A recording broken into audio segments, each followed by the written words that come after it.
IKOROTV Network.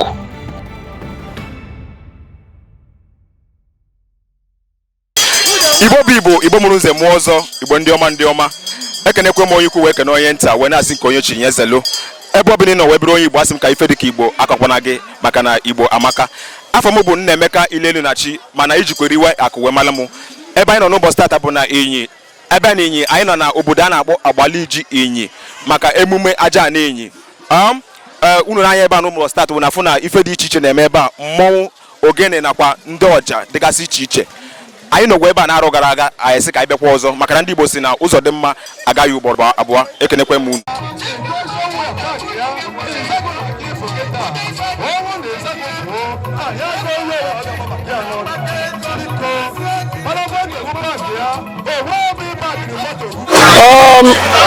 Ekenekwe m unu.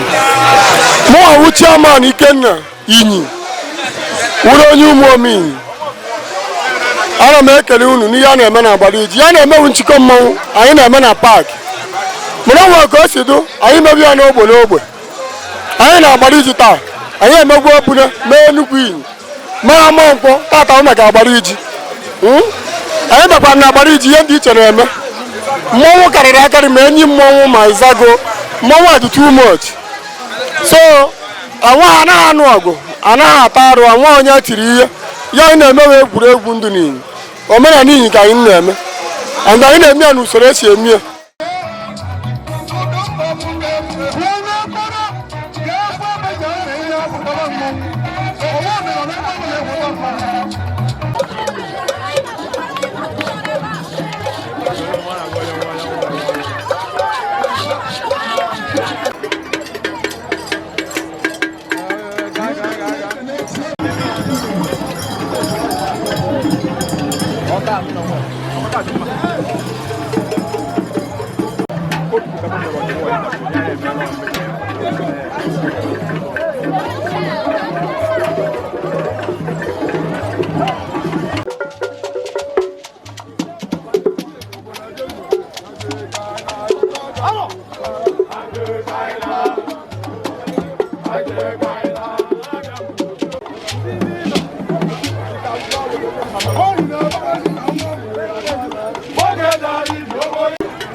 Biko ekenere m ikwu kene ibe kene nwoke kene nwaanyị kene ọra na eze bịara ebe a nke onye chiri ya zere mụnwa awụ chairman ugwu INYI na INYI na-eso omire bụkwara na chairman omenala INYI niile kpọmkwem wee na-ekene Agbariji anyị bịara ebe ha.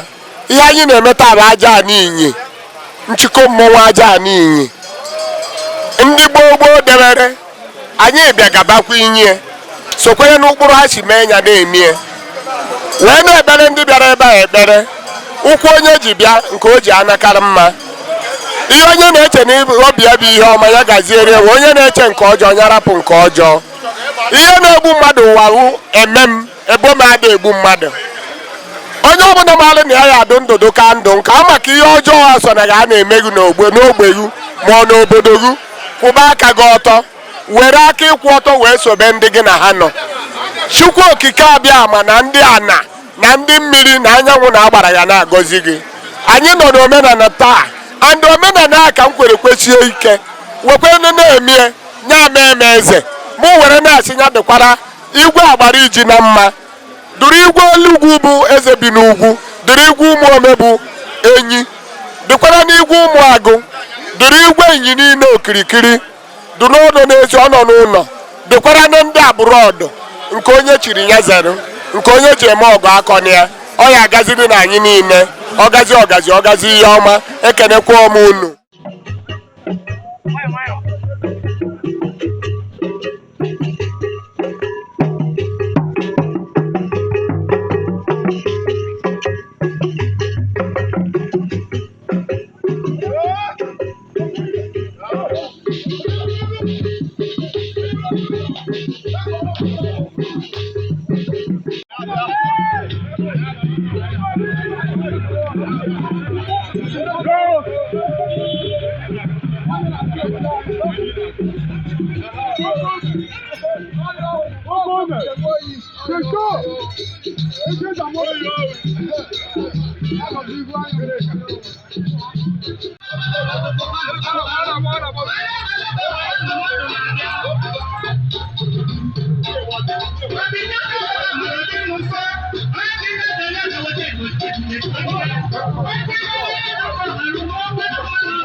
Amu Obinna Okisarire Nachi Urochukwu mana ihe ji mama Adam ọmụ chairman Ikenna Agbariji achịkwa m ebe 5 years now and ihe a na-eme na adị m mma ha ji asị m emejikwa m chere gawa emejasị m chere gawa so mmekene ọra na eze niile m bịara ebe a wee na-asị ha na ọmụ ka a na-apa n'elu na-apatu because ihe niile m bịara ebe a tata m na-ekele ha ka onye mere ebe a ụkwụ o ji wee bịa ka ọ ga-eji wee na ụkwụ ama mkpụ ya ọ naghị awụrụ ọbịja na Agbariji asị na ọ nawara na ụkwụ rụbara ma oye asị m na onye ọbụla mbere ebe ọ nwere mmụọ nsị o ji wee bịa na-ekele onye ọbụla na-ekele si unu nwa unu mbịakwa asị na onye uwe onye ọbụla wụ chi ya asị m unu na ekele dịrị unu dịkwara m onwe m nwụ chairman unu a na-egwu sekwe na Agbariji wụ the best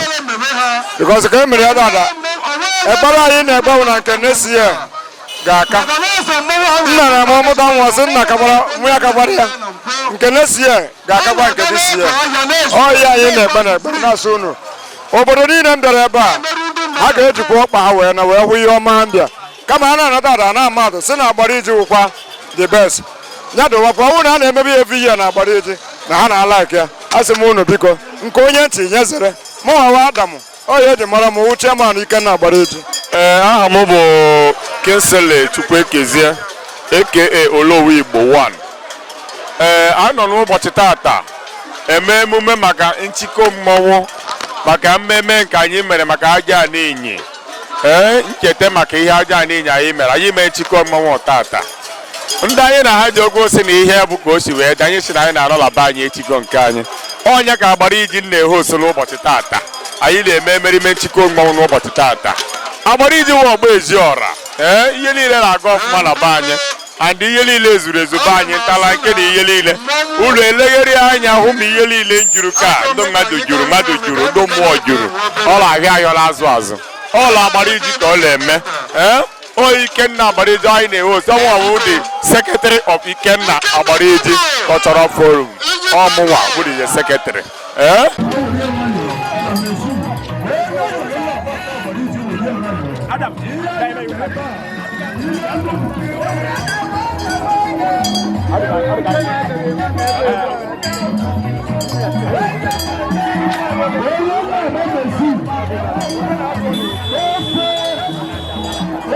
so ihe niile na-aga ọfụma ekelekwe nwanne anyị nwoke riwe akụ nnolobi anyị n'ụbọchị tata wee na-asị ka ọ kọva ihe a na-eme tata asị m onye nwe anyị gozie gị and onye ọbụla m bịara ebe a n'ụbọchị tata ọ ga-alarụ bịa n'ụlọ ekwu n'iche n'iche ọ ga-alarụ nke ọma ihe niile ga-agara onye ọbụla nke ọma a sị na onye kwetere n'ihe a na-eme we believe on tradition omenala bụ ihe ndị nna nna anyị megebu gboo ya wee dịka anyị nwe ụmụaka apụtazi si na anyị kazi ndị nna anyị wee mara ife mana ugbu a anyị ekwetegwola ihe ndị nna nna anyị na-eme ihe ele aga ọfụma n'ọka anyị si wee kwee n'ime ya anyị alatagwola ime ya ihe niile zuru oke ebe a anyị zuru oke ebe a n'ụbọchị tata ihe ele aga ọfụma ekelekwe m unu.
na mbụ amụ bụ nze Okechukwu Ebubechukwu ahụ m onye Agbariji nyere ese ihe anyị na-eme tata bụ ihe a na-akpọ aja ala inyi. Aja ala bụ oriri ndị nna nna nna nna anyị a m wetara dese. Anyị amaghị mgbe e wetara ya bụ emume dese, kama anyị fụtara ụwa jekwunye ya, jekwunye nna anyị ha na-eme ya, anyị wee soro ha na-eme ha nwụcha anyị rigoro mebe. Mụọ na-eje ụka ọfụma, mana mụọ na-eme omenala. Ihe omenala bụ emume dị ọrụ ma onye ukwu ma onye nta. Dị na-eje ụka, dị na-agọ mmụọ, iwu Muslim ma ọ na-ekpe okpukpe ọbụla, ogbochie omenala. Ya ka m ji wee na-ekwu na tata anyị na-eme ya, obi m ha etu a, adị m happy. Anyị ji obi aṅụrị na-eme ya, na-ekuzikwa ụwa niile na anyị na-eme oriri ndụ be anyị. Ọ bụla ndị zuru bekee haziri ọfis, ihe bụ INYI General Feast, INYI niile na-eme ya, mana ha bịara amechi anya a na-ebugheri ya n'ogbe n'ogbe. Ogbe bịara ha eme nke a gosi ere ha si kwado. Agbariji na-eme tata iji gosi ere Agbariji si wee kwado onye Agbariji siri oga.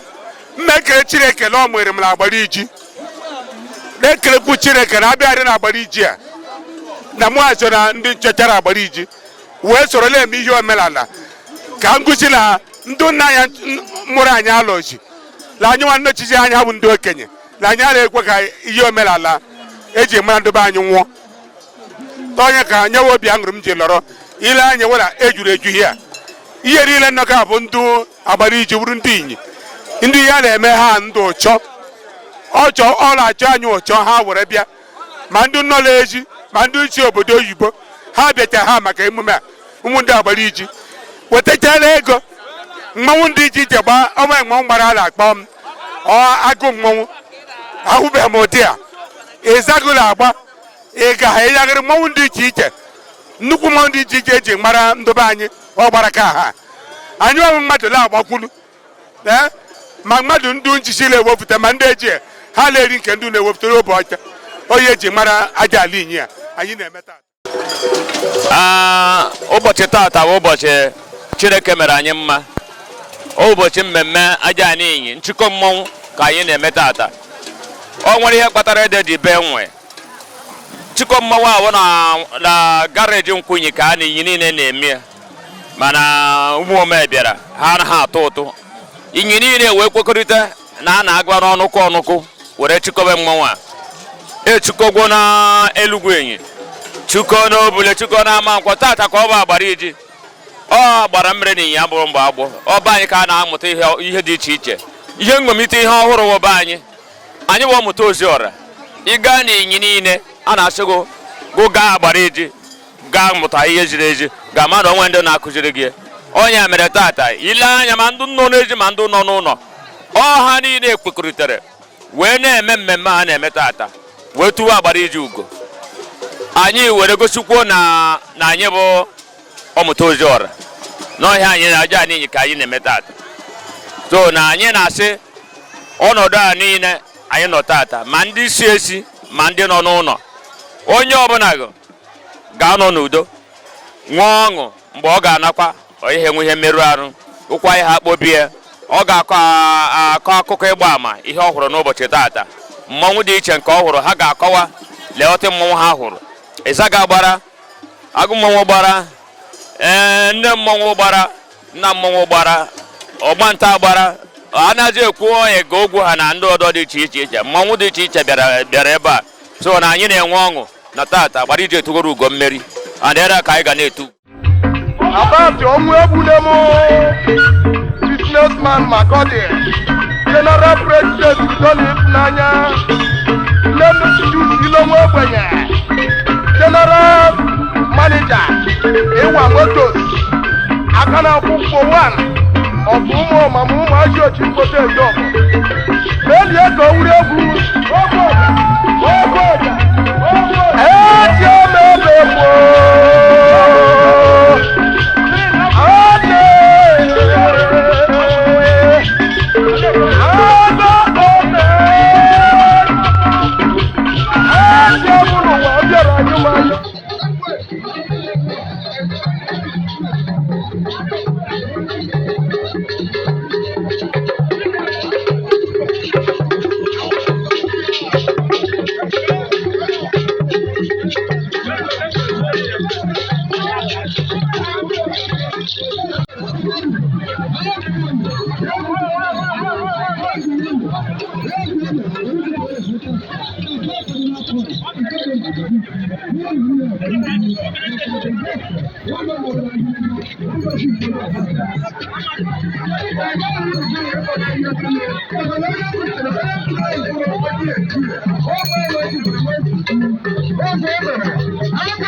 tata ka anyị nọ maka mmemme a na-eme anyị nọ mmemme anyị amụbeghị anyị mmemme a bido mana anyị jekwuru ya wuru omenala ndụ be anyị so na tata a na-eri aja n'inyi mgbe anyị ga na-echorite ka a na-acha anyị na-enwere St. John na Bible nwee St. Luke mana ka mụ nwa bụ ama echi cheftere asụ onye inyi mụ mara na lọkwara ndị niile nwụrụ anwụ ndị ichie na aja n'inyi ha bụ sent e nwere so ihe anyị nwụ ndị Agbariji na-eri ha bụ sent aja n'inyi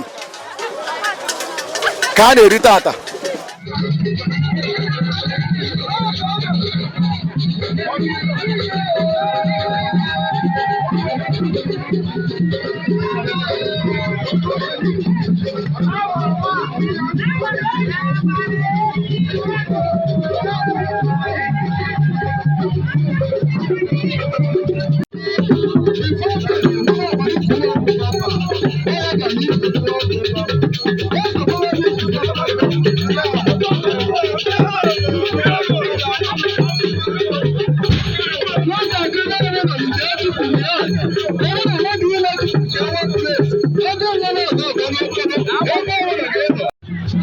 nna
anyị kene nnọọ ndị IKOROTV anyị na-asị unu nnọọ na Agbariji. Agbariji dị ka anyị nọ tata ebe anyị nọ bụ ntiko mmọnwụ. Mụnwa bụ Honorable Nze Ogbuefi anya rụla Ndugochukwu, onye eji ọchịagha wee malụ, onye ife omenala na-amasịkwa omenala ma anyị jụ ya na ebe a tata ka ndị si eme bụ omenala abụrụ ịgwọ nsị, omenala abụrụ igbu mmadụ, ọ ka ndị si eme usoro ndị si eme ife ya ka anyị jụ ya na ebe a tata ka anyị mee ntiko mmọnwụ nke Ajana INYI ebe anyị na-adị na-emebe. Anyị wee na-ekenekwuru bụ ndị Ikoro iji unu bụ ebe a tatara anyị mma. Ị na-ahịa afọ n'ife niile Agbariji ji wee bido ebe a tata, ihe niile eji mmalụ obodo a na ebe a. Onye nọ na-akụ aka ekpe mba igwe nka na ụzụ Enugu steeti niile ya na ebe a. Ị na-ahịa afọ na Agbariji zuru ezu ebe a, ma nna chi Agbariji ma ndị nwe Agbariji ma ndị Agbariji nwe pancha zuru ezu ebe a tata. Bụ na ife anyị na-akọwalụ ndị Igbo na omenala anyị dị gịnị mkpa ka anyị ghara ilozo ụzọ nne nna anyị si. Ịbụrụ ka a na-eme a na-enwe aṅụrị, onye ọ na-enwe aṅụrị, ndị na-ekiri mmọnwụ na-ekiri, ndị na-enwe aṅụrị na-enwe aṅụrị. Ọ ife a bụ isi mbido ije, ife a bụ ọgwụ BP Igbo na famesia ya fama na-aya high BP, mana tata ndị be anyị na-emezi a na-aya BP. Isoro ndị nna na ife a na-eme ọya na-arụ ya ọyịba anyị ji nọ ebe a. Ekene gị nnọọ onye na-ekwu ha Ikechukwu ọnwa anara onye Agbariji INYI, ahụ m onye Agbariji INYI. So o nwere omume anyị nọ be anyị tata, emume a ka anyị na-akpọ Ajana INYI. So anyị na-emebe once in a year, so ya ka anyị nọ n'ime today. A na-eme ya na Onowe, mana today tata o rutere anyị nwawu ndị Agbariji.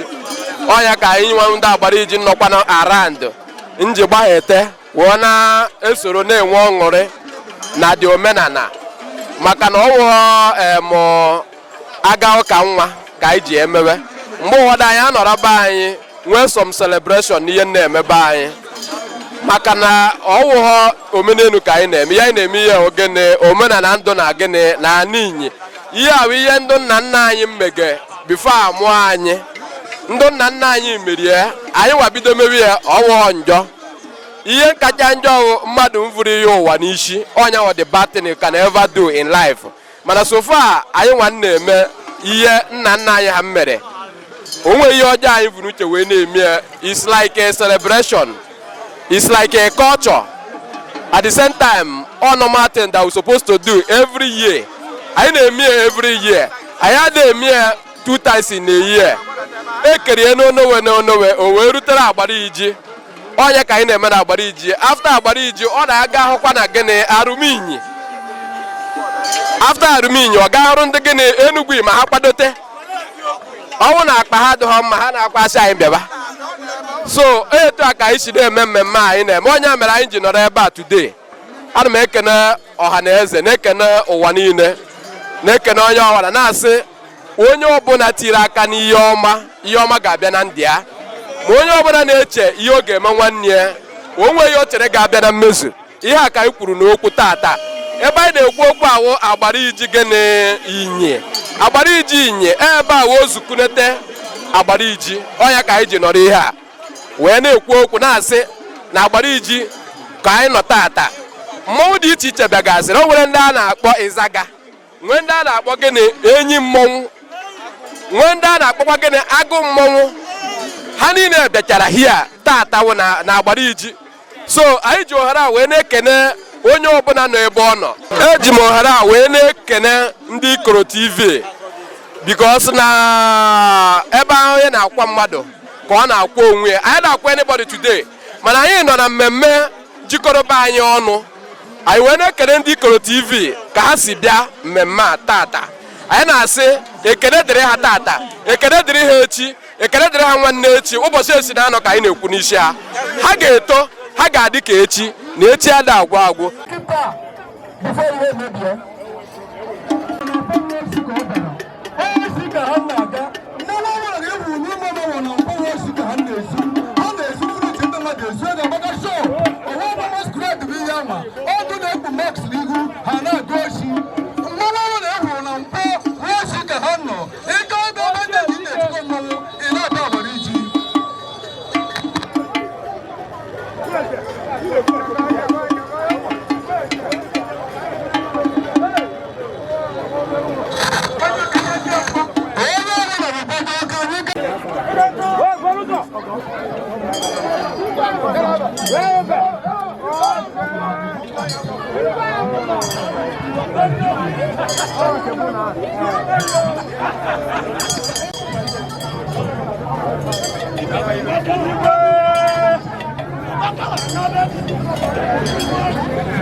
Ndị be anyị onye unu na-anụ onu ya bụ Prince Chukwudi mmadụ aha nna anyị nọ n'ụbọchị taa na-enwe obi aṅụrị na Agbariji maka anyị na-eme omenala be anyị. Ịma na ndị be anyị hapụrụ omenala mebe omenelu mekarịa ndị ọcha nwetara omenala. Anyị wee sị ya mbala anyị na-anata ahụ be anyị ka anyị nọta na Agbariji wee na-eme omenala aja ala INYI wuo omenala njikọrọ INYI niile oriri njikọrọ INYI niile iduoda ndụ duru n'ọnwa 10 ikene Chukwu kele ọdịnala ọhịa anyị nọ n'ụbọchị taa. Today I'm here with my group from Labour Party to grace these noble cultural activities by a neighboring town INYI. Ikechukwu Onwanaru is my host. Omekane, being the Labour Party member, being the chairman and vice chairman of Odiva local government vice chairman. I'm here to grace this occasion. Ladies and gentlemen, I'm very highly interested, highly impressed about the activities of INYI people, progressing their culture to the limelight. This is not fetish. This is godly, moderated activity. Amu chukwa gozie oba. Amu onye Agbariji. Ihe eji eme mmemme a na-eme ọdụ anyị mma maka na ndị nna anyị ha megwori ewole eme ọrụ ha arụkọla awụrụ anyị nwụ ndị ọgbara ọhụrụ na-eme. Ihe anyị ji na-eme nke anyị ka ọ fụ ikere Agbariji niile niile as a whole. Ụlọ mba anyị ka mmanwụ si futele INYI a onye chọrọ mma history Agbariji INYI niile ọjụ ese wụọ mara ka mmanwụ si fụta onye ichọ mmanwụ na INYI ese ụlọ Agbariji ka ọ dị ọhịa anyị ji agba mbọ eme ka nke anyị kara ihe a na-eme nji gosi anyị wụ isi n'ihe gbasara omenala mmanwụ onye chọọ mmata history ọ bịara one by one ọ mara ihe ndụ n'ime ọ wụọla na-eme na ndị oke mere ma wala mere ya so ya anyị ji eme ka nke anyị kara dịka a na-eme taa nchịkọ mmanwụ INYI ruoro anyị na Agbariji anyị mee ya ka ọ dụ karịa ndị ọdọ na-emegwa eme ma ndị ọdọ emegwala ahụ gara aga nke ahụ ọ lụrụ aka ere ka nke aka niile na akakwa ma Chukwu na ọdụlara echekwa anyị ndụ ihe niile wile eme ihe ịlarịọ Chukwu na ọdụlala ha kwadoghị ihe ile eme maka na ikwuche ihe ha kwadogo ihe ile eme ewu nkechi mana ha kwadoghele Chukwu mgbere eluigwe na ọdụlala kwadogo ime ihe ile eme anyị ji azụ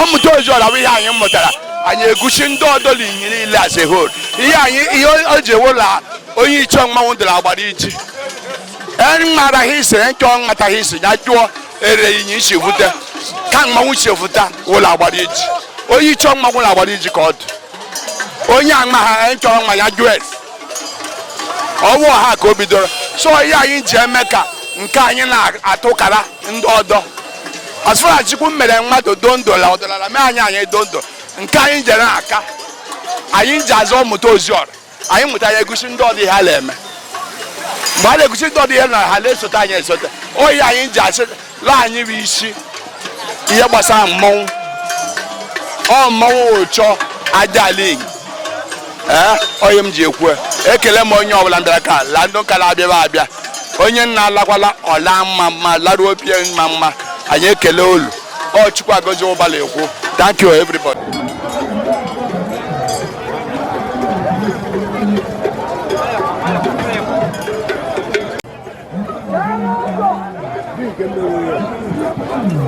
ọ ga na-emetọrọ bụ mekata m ihe mere ugbo ma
IKOROTV Network.